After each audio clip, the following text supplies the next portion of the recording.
Brad Boy, nakita ng mga pulis sa bahay niyo! Teka, ba't nandito kayo? Ano kailangan nyo? Trespassing kayo Ba't nandito kayo sa taas ng bahay ko? Ano Relax ginagawa lang nyo? tay, investigasyon lang po ito.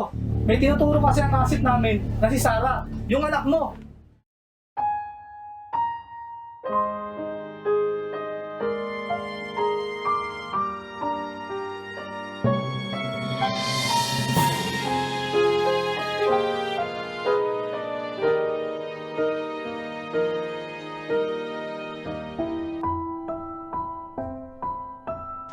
Ang mga magulang ko po, tuwing gabi, iniipon kami sa bahay ng nanay ko para magrosaryo.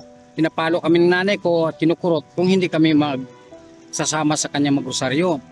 Nung high school ako, sa edad kong yon, natuto na akong manigarilyo at pag-inom ng alak. Wala nang kumukontrol sa aking magulang, wala na ring nag-aano sa akin para magmanalangin. Ang ginagawa ko lang, barkada na. Noong mga araw na yon, nakapag-asawa na ako. Hindi na ako nakapagpatuloy ng pag-aaral. Naging Knight of Columbus ako. Ang mga gawain ng Knight of Columbus, nagdadala kami ng mga birhen, Our Lady, mga lady na yan, maraming lady. Binabahay-bahay namin yan. Kasama naman si Father, lagi akong lasing. Dahil kung saan namin ihatid yung birhen na yon, ay may sayawan doon, may inuman. At kulang pang inom namin, nanakawin namin yung alkansa ni San Vicente Ferrer sa loob ng simbahan. Pero marami ring mga dumadaan sa bahay, nagbibigay ng Biblia, pero hindi ko sinasanto yan. Ginagawa kong panglingas sa kalanyan. Ay nung dumating ang araw, naglilingas ako ng Biblia, tinupunit ko. Nabasa ko yung kasaysayan ni Cain at ni Abel. Pinatay ni Cain si Abel. Pinalayas ng Diyos si Cain sa lupay ng Nod. Doon nasumpungan ni Cain ang kanyang asawa. Saan ka kumuha ng asawa si Cain? Teko, pupunta ka ako kay Father. Sabi niya ganun. Marami ka pang aklat na babasahin bago maintindihan ang mga bagay na yan. Tapos nag-meeting yung mga Knight of Columbus. Sinabi harap-harapan sa amin. Anong magagawa ng anak kung gugustuhin ng ina? Dahil tayo kay Maria, kahit ayaw ng anak, papasukin tayo sa langit. Kapag ginusto ng ina, bubutasin niya ang pader ng langit para papasukin tayo roon. Amen! Amen! Dumating ang araw, nagpakasyon doon yung hipag ko. Sabi niya ganon, iwanan niyo itong tiluring mo at pumunta kayong Maynila. Hawakan ninyo ron yung isa kong beer house. Doon nagkagulo-gulo yung buhay ko. Ang ginawa ko, nagbarbiro ako. So may customer akong sabi niya, gusto bang mag-abroad? Pagdating ng Saudi, sabi ng customer kong Pilipino, alam ko yan, sama ka sa akin. Underground, fellowship yun. Iglesia ng Diyos, Church of God ni Armstrong. Ay yung bandang huli na, umuwi talaga ako. Pag uwi ko, binigyan ako ng 10 pirasong papel. Na doon ang address, Church of God.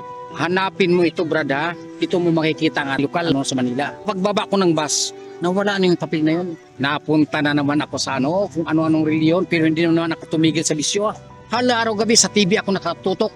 Nakikita ko si Bradley sa mga debate niya Naiba ka ko ito. Parang matapang na mga ngaral at parang suplado. Nakita ko yung lokal ng Pacheco, Church of God. May pagkakatipon sa loob.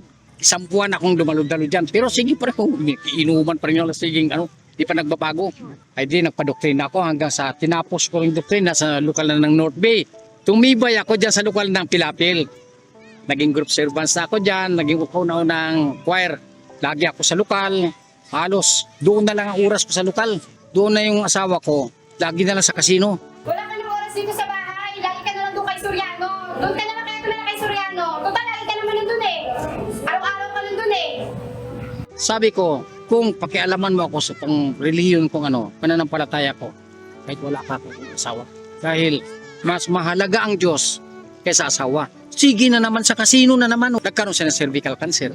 Boy, aanib na ako sa dating daan. 8 months, nananib siya bago siya namatay, year 2017. Nung mamatay yung asawa ko, situloy pa rin ako sa tungkulin ko. Napalipat ako sa Basico. Pagpatay ako ng bahay dyan. Sa kabila namang bahay ng anak ko yun. Nagkakatipon doon yung mga hindi makapunta ng lokal. Nangyari, Brad Boy, nakita ng mga pulis sa bahay niyo! Teka, ba't nandito kayo? Ano kailangan nyo? Trespassing kayo Ba't nandito kayo sa taas ng bahay ko? Ano Relax ginagawa nyo? lang tay, investigasyon lang po ito. May tinuturo kasi ang kasit namin na si Sarah, yung anak mo. at tingnan nyo kako, kinakalkal ninyo Pati yung mga maliliit na pitakad, binubulaklat ninyo. Mali ko kako, pagtataniman ninyo kako ng shabuyan dyan. Nagtanong sa, Muslim ba kayo? Ay hindi kako kami Muslim. Si GI kami. ang dating daan. Ang ingay dyan sa kabilang bahay, nagkakatipon kami. Yung mga sa mga nagkakalkal na yon, pumasok na kayo. Sige, pasensya na kayo ha. Susunod na lang ulit.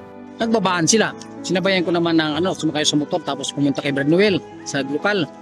Brad Noel, tinalakay yung bahay ko. Binakalkal ko yung mga Nung dumating si Brad Noel, nakahanay ng mga pulis. Atensyon na roon. Mga walang hiya kayo? Alam nyo ba ang MCG ay nagpapakain sa atin? At yun pang gagawin nyo? Tarasin? Bumalik kayo rin at humingi ng tawad! Balikan daw yung mga pulis, yung siyam na pulis. Sinsya na talaga, tawad po. Wala naman sa amin. Sabi ko nga, wala naman sa kanyan. Natural lang, tungkulin ninyo yan eh. Nagsiuwian na sila. Ang laking pasalamat ko talaga ako sa MCGI. Sa pamamagitan ka ko ng ginawang proyekto ay nagbunga ka ako ng mabuti. At ito na nga kako yung nangyari dito sa bahay na, ayan, sabi ko nung marinig ng mga pulis, nagtaka nga kako ako bakit marinig lang MCGI. Yun pala yung bunga ng pagpapakain natin, yung mga MCGI cares. Nagpapasalamat ako sa Diyos na sa pamamagitan kako ng ginawa na yan, ayan ang naging resultang bunga sa magkakapatid. Napakaganda pagsasama-sama ka kung magkakapatid na sa ganito ka paraan ay nakikilala tayo ng lahat ng tagalabas na tayo eh hindi katulad ng ibang relihiyon.